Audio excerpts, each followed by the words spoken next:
अस्सलाम वालेकुम वरहमतुल्लाहि वबरकातुहू। आज का जो हमारा उन्वान है वो है कुरान मजीद का मुतालिया। और इसके अंदर हमारे पास कुरान मजीद की सूरतों के नाम, उसके बाद उनके रकू, आयात, उनका उर्दू मतलब और उनकी तरतीब कुरान मजीद में क्या होगी वो आप तक लेकर आया हूँ। ठीक है, तो सबसे पहले देखिए सूरह फातिहा आती है। सूरह फातिहा का एक रकू है और आयात की तादाद 7 है और इसका मतलब है इब्तिदा करना। कुरान मजीद में इसका नंबर पहला है।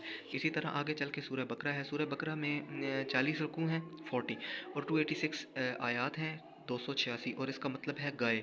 और तरतीब इसकी 2 है। ये जो तरतीब है ये इसी तरह मतलब सीक्वेंस के साथ आ रही है जिस तरह ये सूरतें आ रही हैं कुरान मजीद में। ठीक है, पहले सूरह फातिहा, फिर सूरह बकरा, फिर अगली जो है वो सूरह अल इमरान है। इसमें रकू की तादाद 20 है, 20 और 200 इसकी आयात हैं। और इमरान की औलाद यानी हज़रत इमरान की औलाद जो हैं उनके बारे में इसका मतलब है सूरह इमरान, तो इसमें तीसरे नंबर पे ये कुरान मजीद की सूरत है। आगे चल के हमारे पास आती है सूरह निसा। सूरह निसा में 24 रकू हैं, 176 आयात हैं। औरतें, इसका मतलब सूरह निसा का उर्दू मतलब है औरतें या औरत, और इसका जो है वो नंबर कुरान मजीद में चौथा नंबर है। उसके बाद सूरह माइदा जो है वो कुरान मजीद की 5वें नंबर की सूरत है और 16 इसके रकू हैं, 120 इसकी जो हैं आयात हैं। और इसका मतलब है दस्तरख्वां, और जिस पर खाना खाते हैं, ठीक है, जिस पर जो है ना चीज़ें रखते हैं खाने पीने की। सूरह इनाम का जो कुरान मजीद में नंबर है वो है 6वां और सूरह इनाम का मतलब है जानवर। और सूरह इनाम में 20 रकू हैं और 165 165 आयात हैं। इसी तरह आगे सूरह अराफ आ रही है। सूरह अराफ कुरान मजीद की 7वीं सूरत है।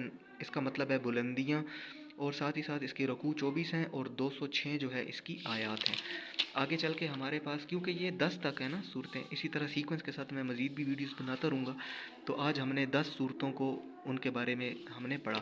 तो ये सूरह इनाम, सूरह अनफाल, ठीक है। सूरह अनफाल जो है वो कुरान मजीद के 8वें नंबर वाली सूरत है।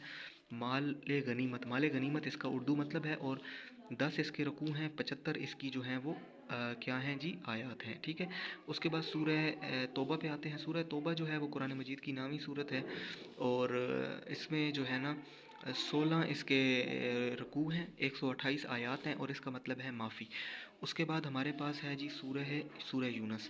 सूरह यूनस कुरान मजीद की 10वें नंबर की सूरत है। 11 इसके रकू हैं, 109 इसकी आयात हैं और इसका मतलब है एक पैगंबर का नाम हज़रत यूनस के नाम पर यह सूरत है।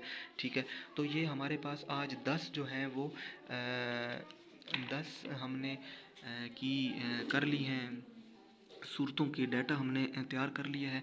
और नेक्स्ट जो है वो इंशाल्लाह आप तक मज़ीद इस तरह की वीडियोस इंफॉर्मेटिव पहुंचती रहेगी। चैनल को ज़रूर सब्सक्राइब कीजिएगा, ठीक है।